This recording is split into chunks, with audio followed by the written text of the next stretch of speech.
Asian কাপের বাছাই পর্বে বাংলাদেশ বনাম ভারত, দুই প্রতিবেশীর মহারণ। দুই দলের প্রস্তুতি কেমন, সাম্প্রতিক পারফরম্যান্স কি বলছে, শেষ পাঁচ দেখায় কারা এগিয়ে, সবকিছুই থাকছে আজকের ভিডিওতে। তাহলে আর কথা না বাড়িয়ে ভিডিও শুরু করা যাক। শুরুতে দুই দলের প্রস্তুতির দিকে নজর দেওয়া যাক। এই ম্যাচের জন্য বাংলাদেশ দলই আগে প্রস্তুতি শুরু করে। গত 28 ফেব্রুয়ারি ঢাকায় শুরু হয় বাংলাদেশের ক্যাম্প। এরপর সৌদি আরবে চলে প্রায় 2 সপ্তাহের অনুশীলন। তবে অনুশীলন করলেও প্রস্তুতি ম্যাচ খেলে সেভাবে নিজেদের যাচাই করা হয়নি। তায়েফের একটি স্থানীয় ক্লাবের সঙ্গে ম্যাচ খেলেও সেই ম্যাচের ফলাফলও প্রকাশ করা হয়নি।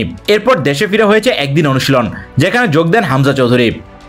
অপরদিকে ভারতীয় দল ক্যাম্প শুরু করে 13ই মার্চ। সময়ের বিচারে বাংলাদেশের চেয়ে কম অনুশীলন করবে স্বাগতিক ভারত, তবে তারা মূল ভেন্যুতে অনুশীলন করছে। একই সঙ্গে খেলেছে মালদ্বীপের বিপক্ষে আন্তর্জাতিক প্রীতি ম্যাচ, যে ম্যাচে 3-0 গোলের জয়ে আত্মবিশ্বাস বাড়িয়ে নিয়েছে দলটি। অবসর ভেঙে ফেরা সুনীল ছেত্রীও গোলের দেখা পেয়েছেন, তাই বাংলাদেশ বেশি সময় অনুশীলন করলেও সেটা সেভাবে যাচাইয়ের সুযোগ পায়নি। অপরদিকে কম সময় অনুশীলন করেও আন্তর্জাতিক ম্যাচ খেলে ঠিকই নিজেদের ঝালিয়ে নিয়েছে ভারত। এবার আসি দুই দলের সাম্প্রতিক পারফরম্যান্স নিয়ে। এই বছর এখন পর্যন্ত কোনো আন্তর্জাতিক ম্যাচ খেলেনি বাংলাদেশ। গত বছর 8 ম্যাচ খেলে জয় পেয়েছে মাত্র 2টি। ভুটানের মাটিতে তাদের 1-0 গোলে হারানোর পর ঘরের মাঠে মালদ্বীপকে হারিয়েছিল 2-1 গোলে। অপরদিকে বাকি 6 ম্যাচই পেয়েছে হারের স্বাদ। এর মধ্যে ভুটান ও মালদ্বীপের কাছে হারতে হয়েছে। ফিলিস্তিন ও লেবাননের বিপক্ষে বড় হারের দুঃস্মৃতিও রয়েছে। অপরদিকে সবশেষ ম্যাচে জয় পেলেও গত বছর একটিও জয় পায়নি ভারত। গত বছর 11 ম্যাচ খেলে 5টি ড্র এবং বাকি 6 ম্যাচে হারের স্বাদ পেয়েছে দলটি। অবশ্য ভারত তাদের বেশিরভাগ ম্যাচই খেলেছে শক্ত প্রতিপক্ষের বিপক্ষে। এর আগে গত বছরের শুরুতে খেলেছে এশিয়ান কাপের মূল পর্বে। এবার আসি বাংলাদেশ বনাম ভারতের শেষ 5 ম্যাচের পারফরম্যান্স নিয়ে। বাংলাদেশ ভারত শেষ 5 ম্যাচে 4টাই হয়েছে ড্র, আর ভারত জিতেছে 1 ম্যাচ।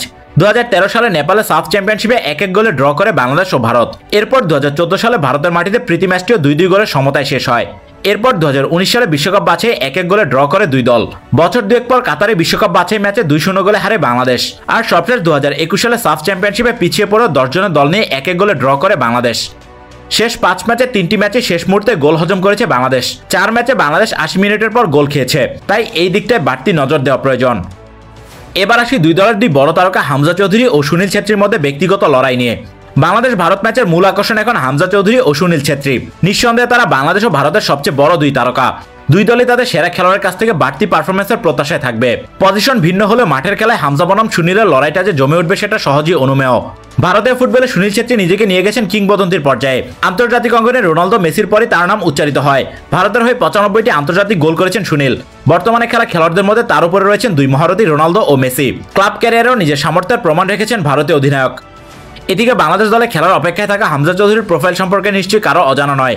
ইংলিশ প্রিমিয়ার লিগে খেলা এখনও এই অঞ্চলের যে কোনো খেলোয়াড়ের কাছে স্বপ্নের চেয়েও বেশি। আর বাংলাদেশ পাচ্ছে বিশ্বের সবচেয়ে প্রতিদ্বন্দ্বিতাপূর্ণ লিগের পরীক্ষিত এক তারকাকে। ইংলিশ প্রিমিয়ার লিগে লেস্টার সিটির জার্সিতে 57 ম্যাচ খেলেছেন হামজা চৌধুরী। ইংল্যান্ডের দ্বিতীয় স্তর চ্যাম্পিয়নশিপ লিগে খেলেছেন 90 ম্যাচ। এছাড়াও FA cup, Europa league, conference লিগের মতো বড় আসরে খেলার অভিজ্ঞতা রয়েছে তার। ক্লাব ক্যারিয়ারে হামজা খেলেছেন 262টি ম্যাচ। 27 বছর বয়সী, তাই বিশ্বের অন্যতম শীর্ষ স্তরে অনেক ম্যাচ খেলার অভিজ্ঞতা হয়ে গেছে তার। আর এই অভিজ্ঞতা বাংলাদেশ দলের বাকি খেলোয়াড়দের পারফরম্যান্সে যে ইতিবাচক প্রভাব ফেলবে সেটা সহজেই বলা যায়। হামজা চৌধুরী ও সুনীল ছেত্রী বাংলাদেশ ভারত ম্যাচে সবচেয়ে বড় দুই প্রভাবক হিসেবে কাজ করবেন। দুই দল তাদের সেরা দুই তারকার দিকে তাকিয়ে থাকবে, তাই সুনীল ছেত্রীর সঙ্গে হামজার লড়াইটা যে মাঠের খেলায় বেশ জমে উঠবে সেটা এখন থেকে অনুমান করা যায়। এবার আসি ভারতের হোম ম্যাচের পারফরম্যান্স নিয়ে। হোম অ্যান্ড অ্যাওয়ে পদ্ধতিতে প্রতিটা দেশই চায় হোম অ্যাডভান্টেজ কাজে লাগাতে।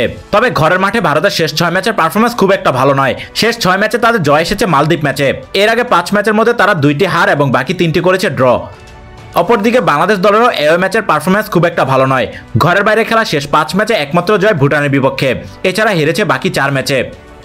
এই ছিল বাংলাদেশ ভারত ম্যাচের এক্স ফ্যাক্টর। এই বিষয়গুলো ম্যাচের উত্তেজনা বাড়িয়ে দিতে পারে কয়েক গুণ। তবে দিন শেষে ফুটবল মাঠের খেলা, এখানে পরিসংখ্যান সেভাবে প্রভাব ফেলবে না।